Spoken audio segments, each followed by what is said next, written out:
to this special evening edition of Yahara Lakes Science Cafe. I'm Marty Stroud, a realtor with First Weber, and I'm also a past board member of the Friends of Clean Lakes. Along with hosting sponsor the Edgewater, the University of Wisconsin-Nelson Institute for Environmental Studies, media partner the Isthmus, supporting sponsor National Guardian Life, turn the page. First Weber, along with Johnson Financial Group, is proud to be a presenting sponsor of Yahara Lakes 101. In case you didn't know, it's Frozen Assets Week. We kicked things off 2 days ago at our annual fundraiser. And tonight, Yahara Lakes 101 event starts a week of exciting evening activities here at the Edgewater, all leading up to our 6th annual free, family-friendly festival on Saturday, February 8th. Now back to tonight's event, which is titled Women in Water and Sustainability. We'll hear from 3 women who are leading efforts in water and sustainability right here in Wisconsin. Here to tell us a little more is this evening's MC, News 3 Now meteorologist, Hattie McLean.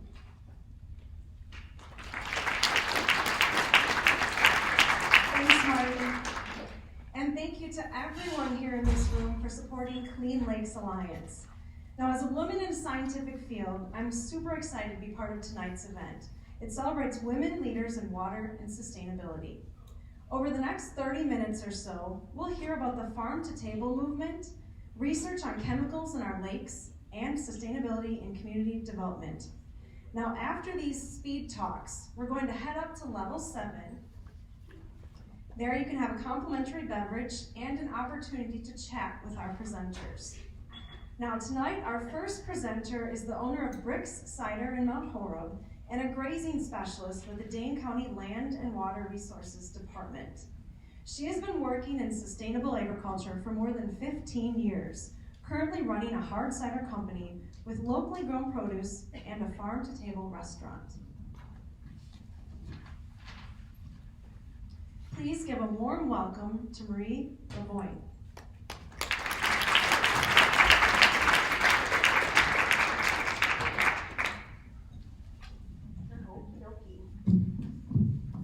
Hi, is that okay? I'll try to talk into it. Oh, thanks. I had a sign in the back just to boost my confidence a little bit. Thanks, Michelle.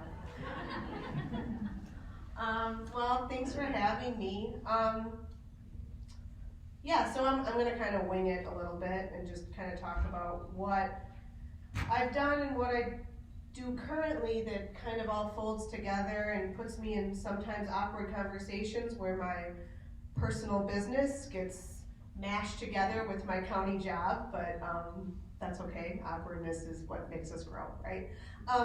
So a little bit of history I think matters in this case, because it kind of puts you in a place where when you do become a business owner, all your baggage from the rest of your life kind of affects the way you're going to run your business, or I'm sure it does for most people. So my background is I'm a Wisconsin kid, did my undergrad at Stevens Point in soil science, worked for the Natural Resource Conservation Service all through college, which is under the USDA. I worked as a soil conservationist. So I've always worked with farmers since I was 18 or 19 years old. And then I was in Green Bay and working with all these big dairies and feeling really burnt out. And so I applied to grad school just on a whim. And I got into the agroecology program at UW-Madison, which was at the time a brand new program. I was actually in the 2nd year of it. So it was a really growing program. I think there were only 8 of us in the first cohort. I think they're on like 15 or 16 now, which makes me feel old. But it was fun to be in a new program that really focused on agriculture and food, and the fact that for some reason agriculture is really separated from food at this point. And that seems weird, but it's really true. Most of us are really disconnected from our food. Farmers are also really disconnected from their food, so it's not just an urban thing. most farms I know don't eat anything that they grow anymore. So that's really different, and that's changed in the past probably 30 years. So let's see. So I met my husband Matt there. We, did the Madison thing. We lived in Madison.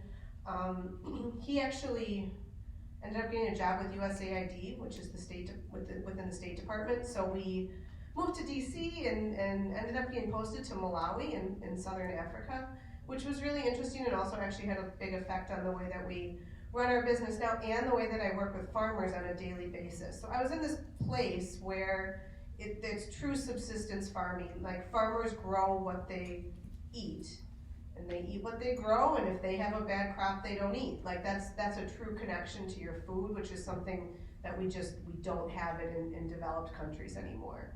So I feel like that really, opened my eyes, and I had to treat people differently. I had to understand that risk is real when you're talking about whether someone and their family eats for the entire year. And so you kind of bring that back, and you try to think about how that affects, you and what would happen if, most of us get a paycheck every week, and that's how we eat. And that's a luxury that we have. And so I feel like that was a really important time in my life. We spent several years there. We came home. I was really homesick. Like I said, I kind of belong in Wisconsin. I sound like I belong here. I got made fun of a lot for the way that I talk. But so we came home. We always wanted, Matt and I we wanted to farm somehow, but we don't have any money. There's no family farms. And so we bought a small acreage out in Barneveld, which is just west of Madison. I swear it's not that far. I commute into Madison every day. I know, it's crazy. So we live in a rural community. We live between Barneveld and Hollandale, a town of 1,200 people. So now I kind of know what it's like to live in a rural community and understand rural communities and understand the struggles in rural communities. And a lot of that is very much attached to agriculture. And even though the farmers aren't necessarily eating the food that they grow, their livelihoods are dependent on each other and on where they live, and that can be a really stressful thing, which is weird because there's not that many people there. But okay, so then we have this farm. We planted a bunch of trees. We started making hard cider. And everyone always asks how it starts. A bunch of basement brews. Anybody who starts their own business, I guarantee you, especially in the food world, did a bunch of weird stuff in their basement at some point. That is a very common story. We're the same way. We still have stuff in our basement that really should just get thrown away. I won't. I'll drink it, but so anyway, while all this was happening, I never actually gave up the sweet government job, right? So Matt was working for the State Department. I was running actually a permaculture farm in Malawi for 2 years, which working in the NGO world was a whole new thing too for any of us who have been in that position. And so we came home. I started working for NRCS again, which is in Iowa County. I worked there for a couple years. We were building this business, kind of deciding what we were going to do, experimenting with trees, experimenting with fermentations, things like that. And I ended up switching to Dane County Land Conservation, which is now, I've been there about 3.5 years, which was an interesting move to leave the federal government. Most people, once they get into that federal government job, they tend to sit it out. I'm not much one to sit anything out. I tend to change jobs pretty often. So it was a different opportunity. I don't know, I thought I'd give it a shot. So when I got to Dane County, the first thing that I picked up on was that there wasn't a big grazing presence, and this is kind of where my personal life and my professional life collide a little bit, is that I've worked as a grazing specialist for a long time. Dane County didn't have much of a presence, and so when I got to land conservation, that was a niche I felt like I could fill, and that's always been important to me in my government work, is that I'm providing a service to the people in the community. That's why the taxpayers pay me the big bucks. So anyway, I'm trying to connect everything, but I have this strong connection to sustainable farming. Grazing especially has been something I've worked in, and then also cover crops, organics. Those have typically been my clientele when I've worked for my different government agencies. So those are the farmers I get to know in the community, and I take those relationships pretty seriously when I form a relationship with a farm. I think they take it seriously, so I do too. So then, we're doing all this cider stuff. Going back to that, we finally started marketing.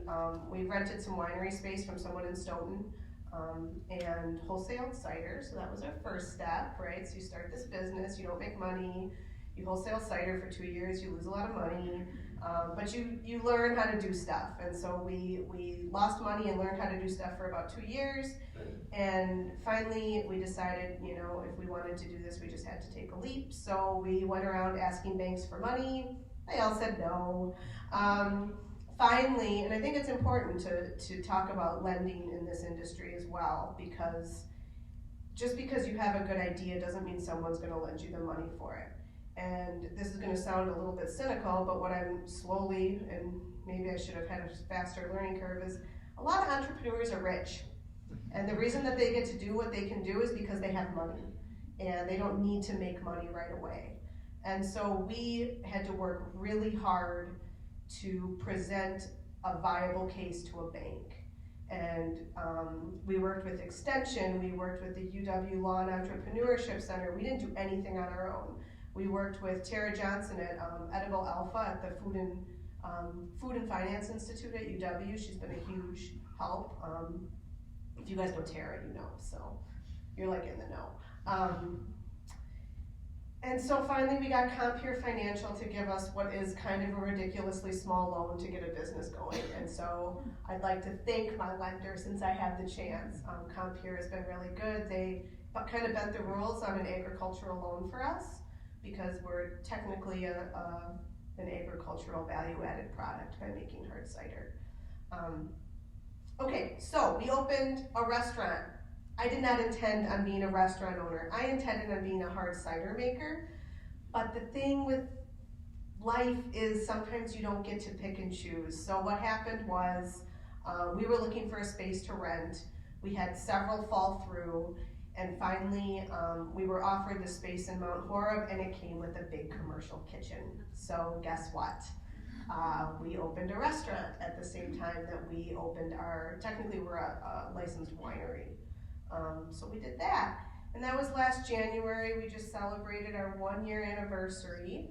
And the one thing that Matt and I were both very serious about was the way we were going to source both the apples and the food. And so that's where I think my lives came together and really benefited the whole situation. So basically, we said we're going to be farm to table because the truth is, I know every farmer in a 60-mile radius of here, and if I don't buy with integrity, I'm going to get called out. So not only is it like it's the right thing to do, because it is absolutely the right thing to do, but I was going to look pretty stupid if I didn't do it. And also my advantage in this situation is that I know every farmer around. So if someone doesn't have something, I just call someone else and get someone to fill in. It's no big deal, That's the truth, that's truth with meat, vegetables. I know I've heard other restaurant owners say, oh, this person can't keep up. Well, it's burger. Everybody and their mother knows somebody who has freezer burger, and you can get local burger. It's not a big deal. And the same thing goes, if you can't get a vegetable, then maybe you don't have that vegetable on your menu.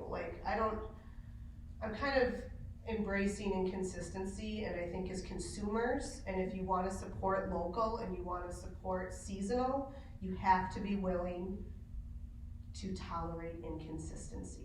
You have to be willing to tolerate it at the co-op, and you have to be willing to tolerate it at an actual farm-to-table restaurant. There's certain things that just don't hold up. Squash season just ended. I can't find any more squash. We just don't have squash soup on the menu anymore. It's not a big deal, right? And so, how much time do I have? Am I still blabbing? Great, because you can tell me to shut up. It's fine. Seriously, my husband does it all the time.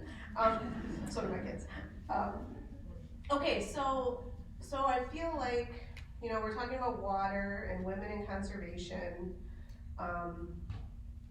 I feel like with this whole endeavor, I'm kind of practicing what I preach, which is also really important to me.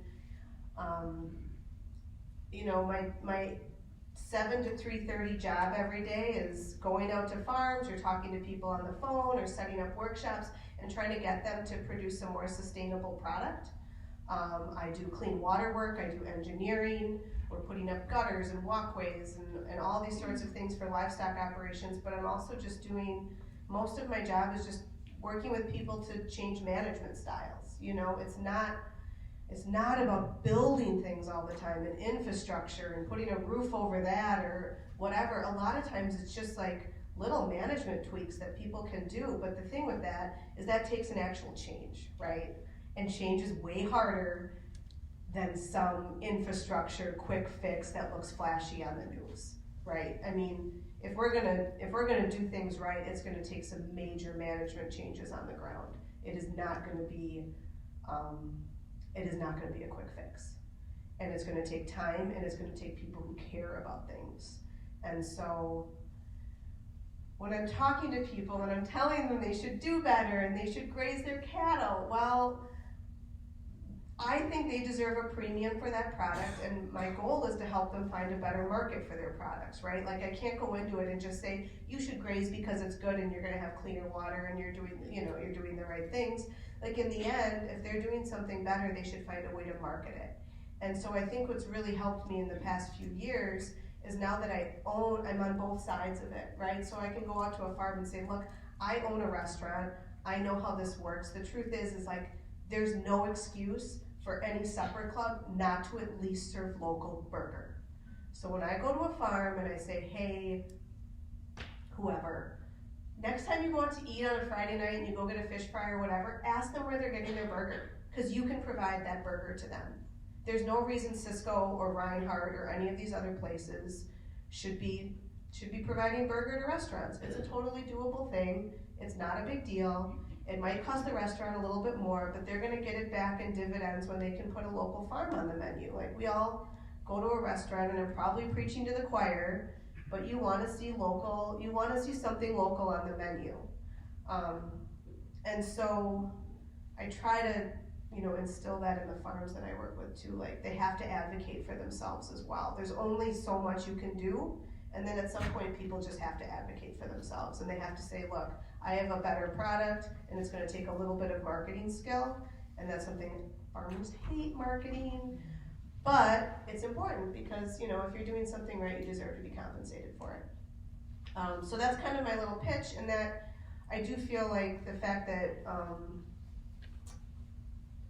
I have a little bit more believability from producers I work with because of that. I feel like they can trust me. I'm also paying unemployment tax like they do. I'm paying my quarterly taxes like they do, and we can all kind of commiserate on all that together, and that's been really important. But I do think it's just kind of making that connection does help. And then they know, I kind of have my beef producers and my pork producers, but these guys know that if I run into a jam and I need beef, I'll call them, I think that's an important thing, and even if it's just once or to fill in, they know that I would support them. So I kind of feel like it's my job not to go to restaurants and say, hey, other restaurant owner, you should be doing a better job, but instead empowering the farmers I work with that I feel like are producing a superior product, right? If they're using managed grazing, or I know that they're really all in on cover crops and they're doing good things, it's going to show up in their product. And so I want them to advocate for themselves, though. I am in no place to be telling other restaurant owners what to do. First of all, I'm in year one. Second, I am living paycheck to paycheck on that restaurant. It is not super successful. I hope we will be a little bit more successful. I'd love to get paid for what I do. I'd love to pay my husband at some point for what he does. It's not, everyone always says, oh, restaurants is not a lucrative business, blah, blah, blah. That's fine, but guess what? I'm in it now, so I need to figure out a way to at least survive. So, yeah, I don't know, I'm done, great. Demand local meat.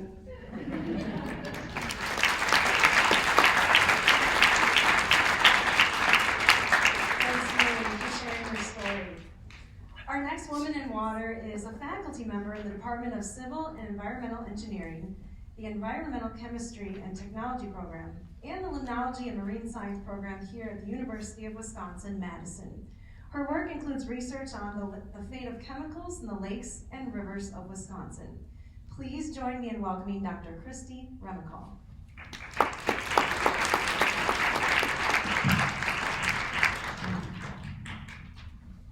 I'm used to lecturing, so I'm also used to PowerPoint slides, so you're gonna have to bear with me with going without them. So yeah, she said I'm an associate professor here at UW-Madison in the Department of Civil and Environmental Engineering. My research focuses on water chemistry, and I want to talk tonight about a few of our ongoing research projects related to water quality and chemicals in our lakes and rivers here in Wisconsin. Before I talk about the science, I want to first introduce all the people, or at least acknowledge all the people behind me. This is my current lab. I wanted to highlight this group, one, because they do all the work. You know, they go out and collect the samples, they run the experiments again and again until we get the data we want. And I also wanted to highlight them because, as you can see, my group is almost entirely women. I have 5 female PhD students, 1 female postdoc, and then Reed, who stands in the back and puts up with us for some reason. I have an awesome group of students, and they are, really inspirational. I will say I didn't set out to have a lab that was almost entirely women. I just recruit the best people, and so these are the best ones that are really, working with them is my favorite part of my job. And so what I want to do tonight is talk about, or I guess this afternoon, is talk about 3 different projects that we have going on right now. The first 2 are, and they all are related to chemicals in the environment. As I was going to say, half of my lab works on ways to remove chemicals from water, more like engineered, like drinking water treatment applications, but I want to talk about the people that get out and do all the field work and stuff right now. So the first 2 projects are related to how we manage our invasive species in our lakes and rivers. So how many of you have heard of Eurasian milfoil? Yeah, in this crowd, a lot of folks. So this is an invasive plant species. It forms really thick mats that can entangle propellers. They damage, or they interfere with swimming. They're kind of a nuisance. They can also displace native plants, which is obviously a concern. So that's invasive species 1. The other one is the sea lamprey. How many of you have heard of this fish? If you haven't, go look it up. They're terrifying. So these are parasitic fish. They live in the Great Lakes. They attach themselves to large fish and they suck their blood. Look it up later if you haven't seen them, they're really gross. But a single sea lamprey can take out over 40 pounds of fish in their lifetime. They've been really devastating for fisheries of the Great Lakes. And they are born and they reproduce in rivers, and that's where all the sea lamprey control efforts take place. So in both of these cases, both for milfoil and for sea lamprey, one of the main ways that we have for dealing with these invasive species is by adding pesticides to the rivers and to the lakes. For someone like me, I said half of my group studies ways to remove chemicals just like these from our water. It's really counterintuitive, I guess, to think about cases where we add chemicals to our rivers and lakes on purpose. This is kind of hard to get your head around. But of course, it's a balance. We have to think about how to manage our freshwater resources, how to deal with invasive species, and I recognize that there are pros and cons to all of these things. And so where we come in is looking about chemical fate in the environment. So once these chemicals have done their thing, they've killed the sea lamprey, how do they break down? How long do they stick around the environment? And those are the questions we're asking. And so in the case of lampricides, this is one I've been working on since my very first year at Wisconsin. This is my 8th year on campus. This work is funded by the Great Lakes Fisheries Commission. The Fisheries Commission is a joint US and Canada agency.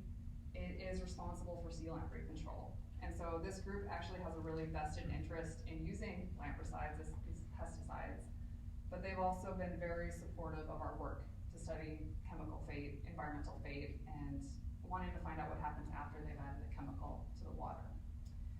So my very first PhD student, Megan McConville, worked on this project, and she studied how sunlight could break down these chemicals, so sort of a natural degradation process. She found out that they do degrade by sunlight, which is great, but that process was only important for about 10% of the rivers where they add these chemicals.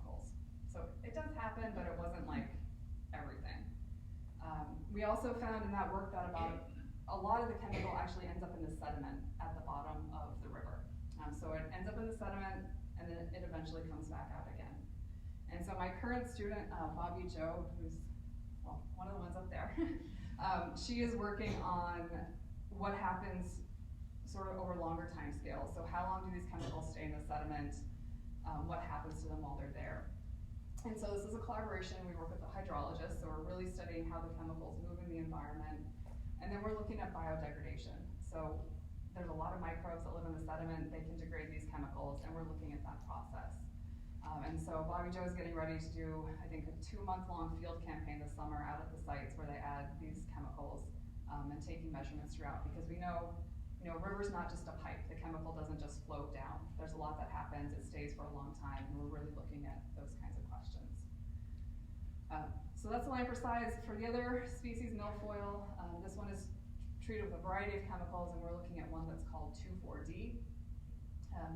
This work is funded by the Wisconsin Department of Natural Resources. The DNR they're responsible for issuing permits for lake associations who want to, deal with milfoil in their lakes. And they've been working with 2,4-D for a really long time. One thing that they found is that in some lakes, the chemical goes away really quickly, and in other lakes, it sticks around for a really long time. And they kind of came to us at the university and asked us to figure out why. Why are things different in different lakes? And we were about a year and a half into this project. My student Amber works on it. She's collected a whole bunch of data. She drove, believe it or not, over 10,000 miles last summer just in Wisconsin, field sampling during 2,4-D applications at lakes around the state, looking at both chemical degradation processes like with sunlight and also biodegradation. Amber is co-advised by Trina McMahon, who's a microbiologist. Some of you here may know her. So we're looking at photochemistry, we're looking at biodegradation, and so far, it pains me to say this, but I think the microbes are the most important thing and not the chemistry part of it, but that's how it goes sometimes. But we're putting all that data together now, and we'll be putting that out here pretty soon. So that talks a little bit about these sort of intentional, when we're adding pesticides to waters. This is something we've worked on for a long time. The last thing I wanted to touch on a little bit is more of a contaminant that you might think about as like a pollutant, something that gets out into the water by kind of pollution. And this is also something that's been very much in the news here in Wisconsin over the past year or so. And so I'm talking about PFAS, or per and polyfluoroalkyl substances. It's kind of a mouthful. If you're not familiar with these chemicals, it's a group of, we actually don't know how many there are, over 4,000, over 5,000 different synthetic chemicals. All of you have them inside you right now, so that's great. They're used to make products non-stick or stain resistant. They're used in a lot of food packaging. They're, I'm sure, coated all over this carpet in here. And they're also used in firefighting foams. They're really common, very common chemicals. And they're also associated with a variety of chronic health outcomes. Now there's been a big push to look at PFAS in the state. Governor Evers signed Executive Order 40 about a year ago now. That's called for regulations and a variety of other issues here in the state of Wisconsin.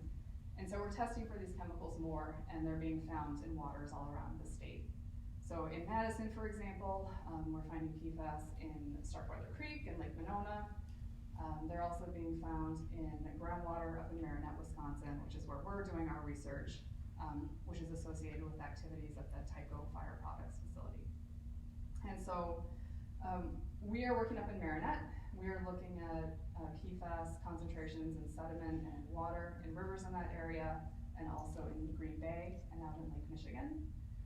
Now, a lot of my work focuses on how chemicals degrade, what processes break them down, whether it's sunlight or microbes or whatever crazy engineered system we can come up with, whatever works. In the case of PFAS, they're often called in the media forever chemicals because they essentially don't degrade. Many of them don't break down under natural conditions. And so we're not looking at degradation here because that would be really boring. We're really looking at chemical fate, where they end up in the environment. If we're thinking about remediation efforts, do we need to think about water only, or do we need to think about sediment? And hopefully those are answers we'll be able to provide here in our waters going forward. Okay, so the last thing I wanted to talk about, or reflect on a little bit as I was thinking about what I wanted to say, was to think about impact, and how like our work as scientists can have an impact. Now for scientists, we get graded a lot, or by, our impact means, giving talks at conferences to our peers, writing, papers to scientific journals that like no one here could, probably wouldn't understand because they're like really technical. And really throughout all my training, that was what I was taught was really important. For my PhD and my postdoc, I don't think I ever left the lab. I don't think I ever talked to anyone in the public about what I was doing or why it was important, except for my mom, and I still don't think she knows what I did.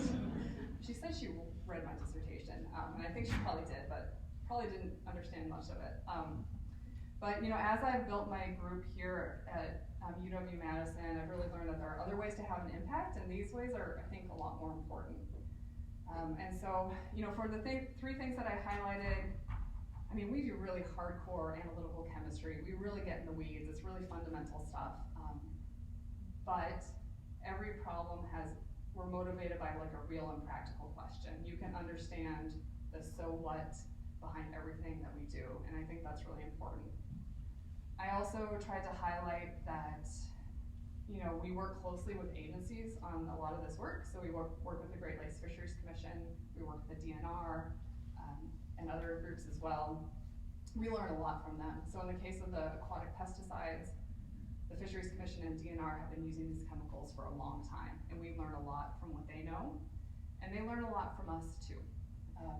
We can sort of dig deeper and answer questions that maybe they can't answer, and you really know that some of the things that we're learning will have an impact in like how we manage our invasive species in lakes and rivers, and that's really means a lot more than like any scientific paper that we could publish. When we're out in the field collecting samples, we meet regular people, landowners, people out fishing, out for a walk, and they always stop and talk to us and always ask us what we're doing. And I encourage my students to talk with them because they, are also interested in what we're doing, and at the end of the day, they're the whole reason why we do the research we do. The whole point of our work is to protect human and ecosystem health, and so I think getting out in the community and making those connections is super important. Half of my group really doesn't stay in the lab, but I still encourage them to do outreach and to get out and talk to the community about what they do. And so the last thing I was going to plug is that if you do want to hear more details, and you don't get to ask them of me tonight, on Saturday, as part of Frozen Assets, there's a Science on Ice poster session. I think it's the only poster session in the whole world that's held on a frozen lake, so you should check it out. My lab will be out there. It's from 12:30 to 2 o'clock on Saturday. I'll be out there as well. So if you want to come and find out about really the nitty-gritty details about what we do, I encourage you to come out to that. And thank you all for your attention.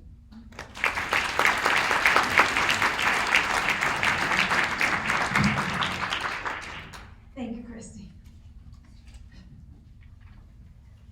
Tonight, our final presenter of the evening is the CEO of Hope Community Capital and a faculty member of the Social Innovation and Sustainability Leadership Graduate Program at Edgewood College. She holds a master's degree in city planning from MIT, and tonight she will discuss opportunities for sustainability and community development. Please join me in giving a warm welcome to Carrie Sanders.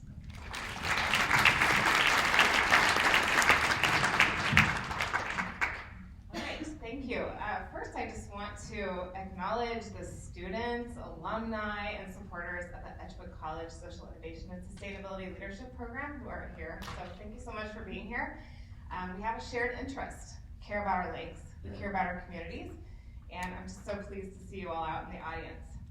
So I'm going to invite everyone to open their ears and their heart and their mind and buckle the bike helmet, because this is going to be a real talk about some issues in gender equity and women in leadership in the field of sustainability. So I have a confession. I unwittingly contribute to the systems that keep power and influence of women too small. And here's the truth. We all do. And here's another truth. We can all do better. So sustainability and community development and women in leadership. These two items may seem like very different things, But I believe the tools required to bring these two things together and to bring them about are actually the same. The idea of enacting sustainability in community development and the idea of bringing more women into powerful leadership often feels overwhelming and enormous. By many measures, we've made very little scalable progress on developing sustainable communities and lifting up women into leadership programs. The planet is the hottest it's ever been, and women are still underrepresented in every element of the corporate workforce.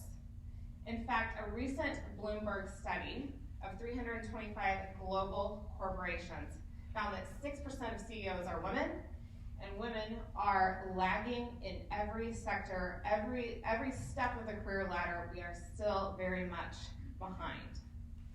So community development, for me, has offered a unique forum where I have, at times, been able to explicitly and intentionally confront the social and political structures that inhibit the flourishing of people and planet, which is why I think we're all here on a Monday afternoon. And the good news here, though, is that I frequently have the opportunity to act on sustainability and community development and support gender equity with my choices. But it does require seeing things differently from a systems perspective. I found that I have to move from seeing my part, just my part of the system, to seeing more of the whole system, including why and how it currently operates, as well as what is being done to change it.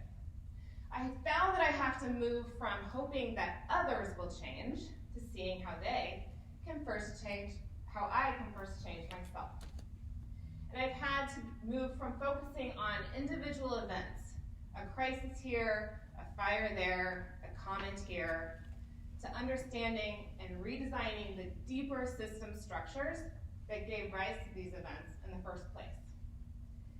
So, co-creating a just and thriving community that works well for all is, for me, the goal of sustainable community development and gender equality. And I have an opportunity to bring this to bear in a few ways in my work. Number one, I try very hard to work with and lead projects that are at least open to development that honors people and planet. Some goals would be this: who's on the development team? Who has influence on that development team? Am I holding a place at the table for others who aren't usually represented on these teams? This includes third-party consultants, by the way, which includes me. With the community engagement aspect of a community development, are those who are going to be impacted the most by the impact of this development at the center and driving the work? This is otherwise known as asset-based community development. And then with the building and operations of an actual building, right? Can the team commit to environmental sustainability? Is there an opportunity to not only meet, but push beyond the minimum minority-based enterprise or women-based enterprise utilization on a project? Is there an opportunity to apprentice or mentor new actors in the development space? Location matters. Is this project going to burden or negatively impact what is already happening there? What about wetlands? What about the people who are there? What about this question of gentrification? Is it place-based work? Is this an opportunity for me to get involved in a place? How does the development honor the unique assets of what's already there and what is emerging to be there? We hear the word placemaking all the time. We talk about it all the time. But how can I bring this value into the community development work that I am doing?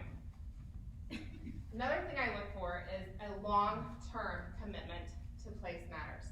Marie mentioned this too. Quick fixes are not going to fix anything. So this long-term commitment to place matters. And then I look for opportunities for innovation and sustainability within the community development project. Opportunities for this are here that I've seen. Who's involved? Here again, who is involved matters when we're talking about innovation. What are the goals of the project in terms of sustainability? Is there a shared agenda? Is there a shared idea around this? Does the project have any goals around equity. Building a culture around sustainability from the project, from the get-go, is the most impactful way I have found to bring sustainability into community development. And then there's the opportunity to prototype rapidly, test and fix, and test with people who will be most impacted and let them be the ones doing the testing. And asking the questions at every point, I have found that, and being willing to do this diligence, investigate the ideas, this is the sustainability champion role, and this can have great impact. So to me, it's simple. It's a simple statement that I try to live out. If someone is unable to flourish, whether it is a community, a woman, a human, it is our responsibility as leaders in sustainability to seek out and address the sources of this suffering. And we're all entangled in this. In community development, in our jobs, in our community, in our family, in our social systems. We all participate in the structure of harm to people and planet. Even if we don't know we do it. Even if we unwittingly commit these harms. So where are the opportunities to do better in community development to empower and support more women in leadership, including yourself? First, my suggestion is to take time to understand and engage in the critical analysis of social and political contexts in which these systems continue and continue and continue. Identify this. Name the aspects of the work that cause or perpetuate the harm. Secondly, be aware that the harm is not only out there, it's in here too. The self-reflection helps to keep us honestly locating our limits to sustainable community development and the empowerment of women, gender, and racial equity. These limits are cynicism, self-interest, cultural and social blind spot, and even outright despair and discouragement. So we can't do this alone. Yes, there are small acts that can be done here and there, and I'll talk about a few in a minute. But we have to commit to this together. And who is this we that's committing to it? If you're working in this field, if you're here on a Monday afternoon, then you're in the system and you're also part of the solution. We are all entangled and benefit from the status quo and systems as they stand today. This creates complexity. The idea is that it's not one harmful act that is the issue here. I'm going to share a few harmful acts that I've undertaken in just the last 12 months. And keep in mind that in these contexts, it's mostly me working on a community development team where I'm talking about financing, many times bringing money to support sustainable outcomes. Well, that wasn't very ladylike of you. Wow, your dress size hasn't changed in 10 years. Carrie, be nice and let the gentleman pay. Wow, this paper's really good. Who wrote it? You wrote this? Well, I can't pronounce her name, but you know, what's her name? And my personal favorite from fall 2019, better put on your big girl panties. So these have been harmful acts that I've personally encountered in the last several months, all in the name of sustainable community development. These are the bad acts, to me. But the infrastructure that allowed for these bad acts is what I'm talking about being addressed. That is the complexity. Next, I want to talk a little bit about complicity. So, we are complicit in these structures. Yes, we're harmed by them. Yes, we harm through them. We are complicit.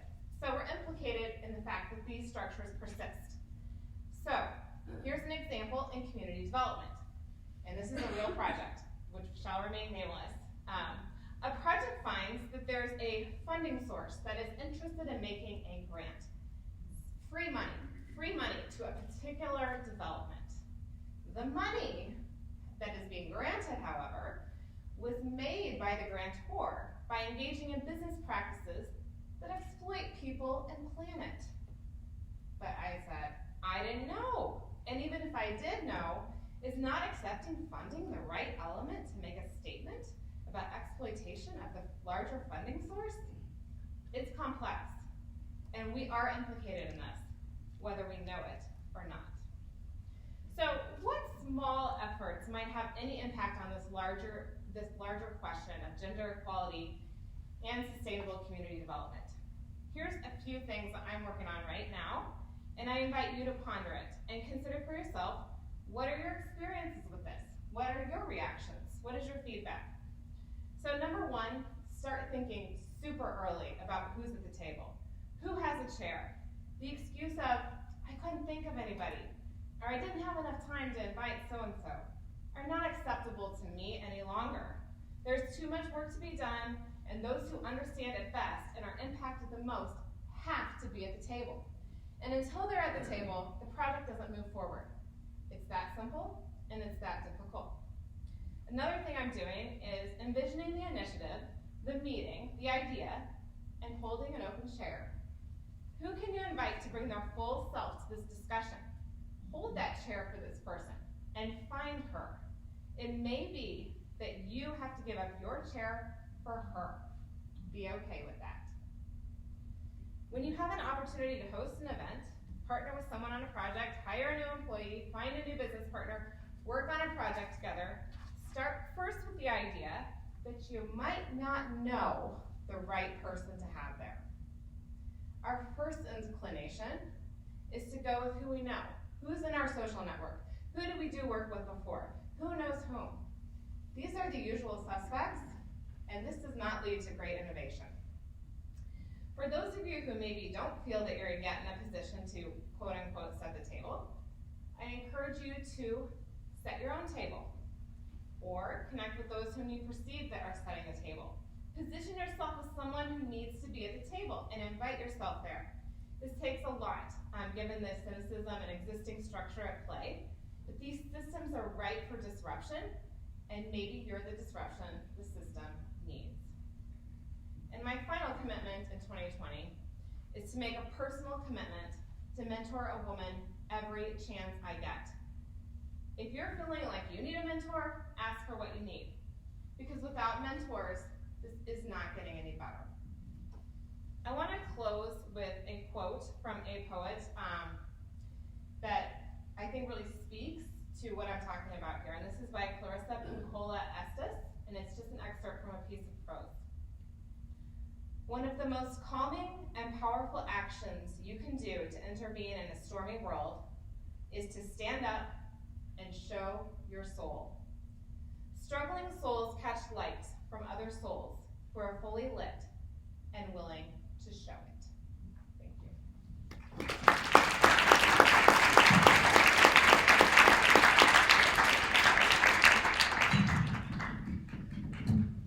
Thank you, Carrie.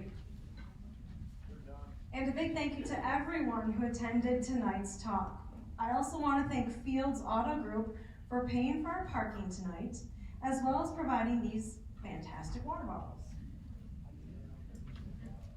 Finally, if you aren't a Clean Lakes Alliance donor, consider joining. Your donation funds educational programs like tonight's event, as well as important lake improvement projects and water quality monitoring.